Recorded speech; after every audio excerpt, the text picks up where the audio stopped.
The photograph shows a train station. Smoke rises from the seventh car. A wheel lies 30 feet from the track. The date on the negative sleeve reads the 21st of October 1954. The train did not derail until October 24th. 3 days after the shutter clicked, 11 people were dead. The photographer Margaret Holloway vanished 2 weeks later. No body, no note. Just 14 rolls of undeveloped film and a darkroom that smelled of chemicals and silence. This is not a story about a train crash. This is a story about a woman who may have photographed something that had not yet happened and the price she paid for seeing it. Boston, October 1954. Margaret Holloway works as a staff photographer for the Times Boston Globe. 34 years old, divorced. Known among colleagues for her methodical nature, her preference for dawn shoots when the light cuts sharp angles across wet pavement. On October 21st, a Thursday, she tells her editor she is heading to Wakefield Station, a rural stop 40 minutes outside the city, to photograph the morning commuter rush for a human interest piece on rural rail. She never files the assignment. 3 days later, the Times Wakefield Express-Times carries her photographs across its front page.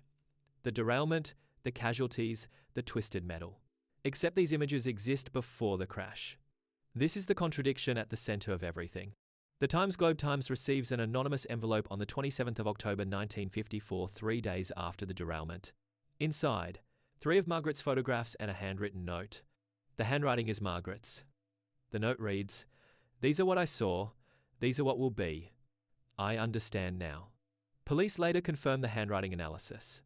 The photographs show details matching the crash site with disturbing precision. The bent railing at curve 7, the shattered signal lamp, the 7th car's distinctive door pattern. But Margaret mailed them before the event occurred. The postmark is dated October 22nd. The envelope required no postage, it was hand-delivered to the Globe's night editor. He remembers a woman in a grey coat, face obscured by a wide brim. Margaret owned a grey coat. She owned a wide brim. Police search Margaret's apartment on November 3rd. They find the darkroom door locked from inside. When they force entry, they discover Margaret unconscious on the floor, clutching a camera strap. The air smells of vinegar, the chemical signature of old film developing fluid. She does not wake. She does not wake for 6 days. When she finally opens her eyes in Boston Memorial Hospital, she speaks only one sentence. The 7th car was always going to fall. Then she sleeps for 19 hours. When nurses check on her at 3 a.m., the room is empty. The window stands open. A November frost coats the sill. Margaret Holloway has vanished into the cold. The Boston Police Department opens a missing persons case on the 8th of November 1954. Investigators interview 37 people who knew Margaret. No enemies, no romantic troubles, no financial debts. She had $240 in savings and a clean record. Her editor describes her as precise to the point of obsession. The hospital has no explanation for her disappearance. The 4th floor window is 30 feet from the ground, and no fire escape connects to it. The nurse on duty hears nothing. The police canvass the surrounding streets. A fruit vendor on Beacon Hill claims he sees a woman matching Margaret's description walking north at 4 a.m., moving like someone who knows exactly where they are going. He sees no one following her. He never sees her again. The 14 rolls of undeveloped film become the center of the investigation. FBI technicians develop them in a secured lab. The images span 12 months: bridges, crowds, weather systems, a child's birthday party, all normal, all dated correctly. Then the final roll, 42 photographs of Wakefield Station, all taken on October 21st. But in 6 of them, a detail appears that Margaret could not have seen that morning. The 7th car door hangs open. The railing at curve 7 is already bent. The signal lamp is already shattered. These are not photographs of the station as it existed. They are photographs of the station as it would exist.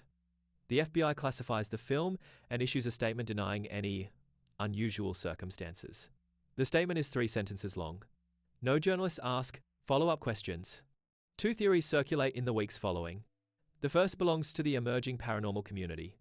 Margaret possessed precognitive abilities, saw the crash before it occurred, and fled or was taken before she could be questioned.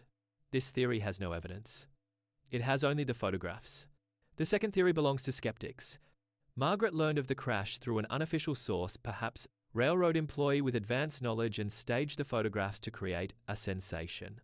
This theory explains the timing. It does not explain the specificity.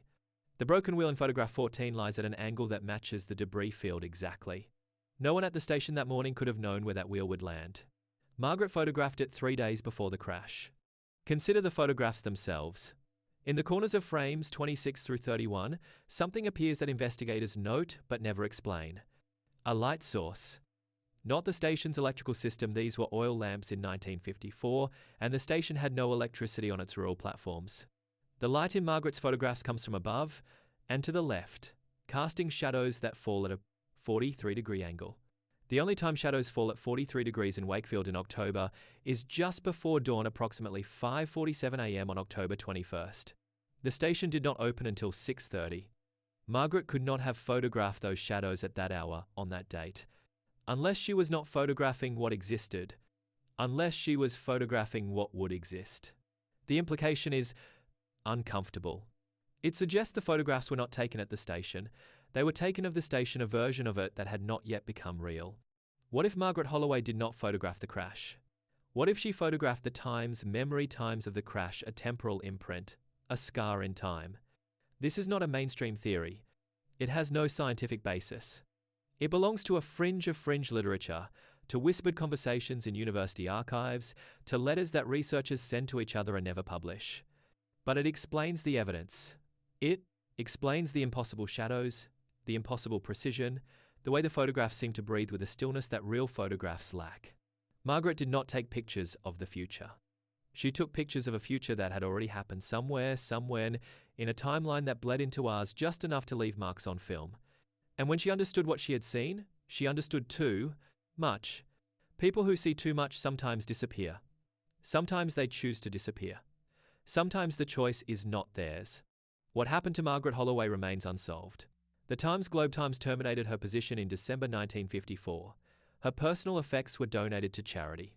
Her employment file vanished from the newspaper's archives. A Michu later claimed it was misfiled during a 1962 office relocation. The photographs are housed today at the Library of Congress, catalogued under Transportation Incidents, Massachusetts, 1954. Access to the original negatives requires written approval from the FBI. No one has requested that approval in 23 years. The seventh car of the 415 commuter train was repaired after the derailment. It returned to service in March 1955. Records show it was decommissioned in 1971. They do not show what happened to it afterward. A rail enthusiast website claims the car was sold for scrap to a yard in New Hampshire. The yard has no records. The yard is now a parking lot. Here is the question that remains. Did Margaret Holloway disappear because she saw too much, or because she saw exactly enough? Was she a witness, or was she a warning? And if she photographed a future that had already happened somewhere else, what does that say about the future she left behind?